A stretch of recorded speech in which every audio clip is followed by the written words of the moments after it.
Le message est clair, le peuple n'y croit plus. Une nation qui veut aller de l'avant doit avoir le courage d'interroger son Vous parcours. connaîtrez la vérité et la vérité vous rendra libre.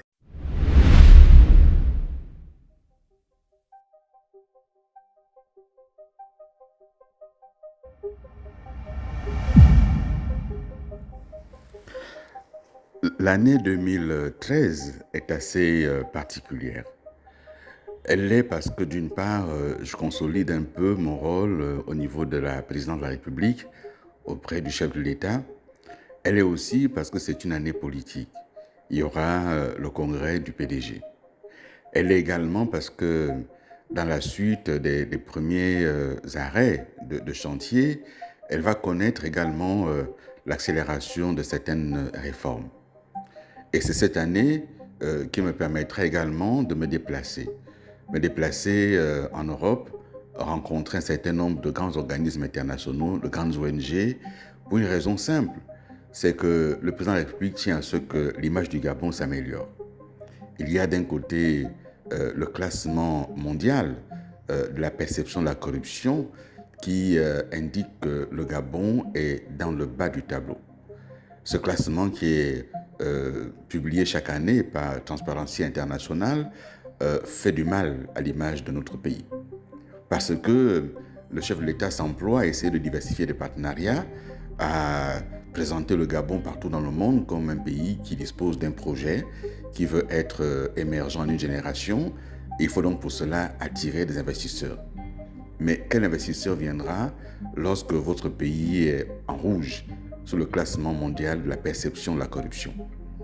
Je ferai donc un premier déplacement à Paris, rencontrer les responsables de Transparency International. Ceux de Paris m'indiqueront qu'ils ne sont pas compétents pour répondre à mes préoccupations et j'irai donc à Berlin. À Berlin, je serai reçu par les responsables de Transparency, dont Madame Chantal Ouimana, avec qui je m'entretiendrai à Berlin.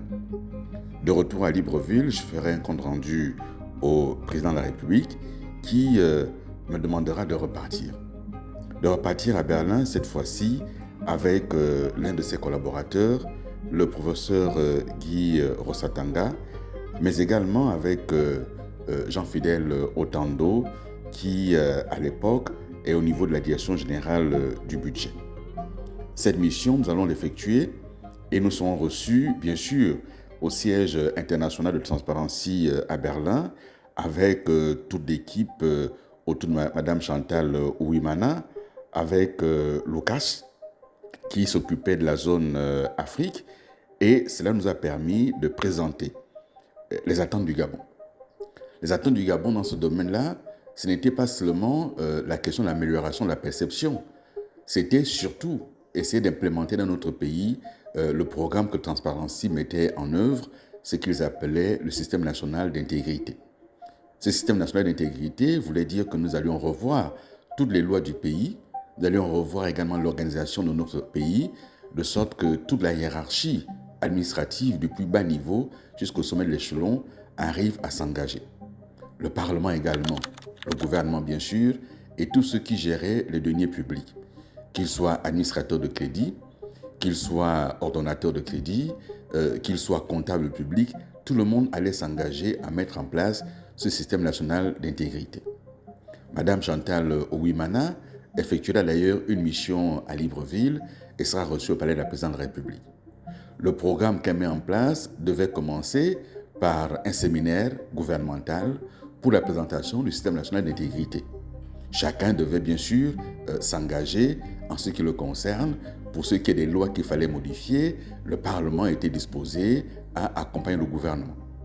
Pour ce qui est des institutions à mettre en place, notamment le renforcement de la Commission nationale de lutte contre l'enrichissement illicite, le renforcement du code de procédure pénale, du code pénal, la création d'un parquet spécialisé en ce qui concerne la répression des fraudes, notamment dans le domaine des deniers publics. Tout ceci a été présenté. Nous effectuerons un troisième déplacement en Allemagne pour préparer ce séminaire. Hélas, les forces d'inertie sont rentrés en mouvement pour empêcher la réalisation de ce projet.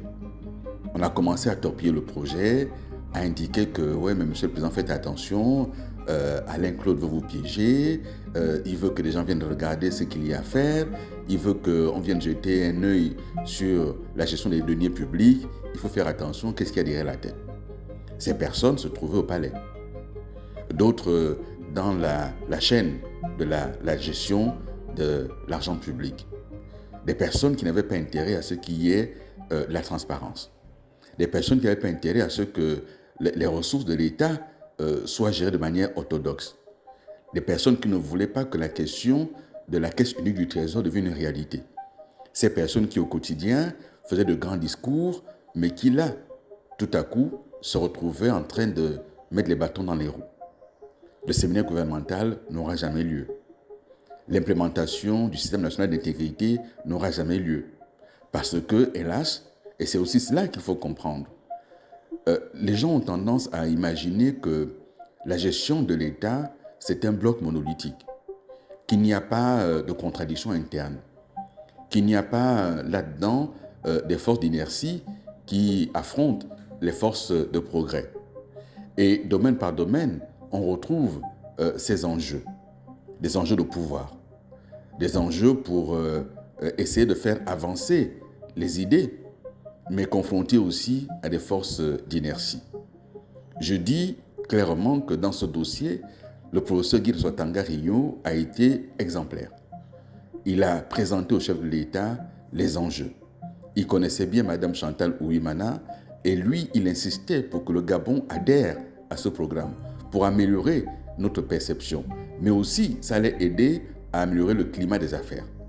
Hélas, sa voix, comme la mienne, n'ont pas été entendues. Il y a aussi eu, de la part de la Direction générale du budget, un certain nombre de volontés de faire avancer le dossier. Mais hélas, là également, un certain nombre de forces d'inertie ont empêché.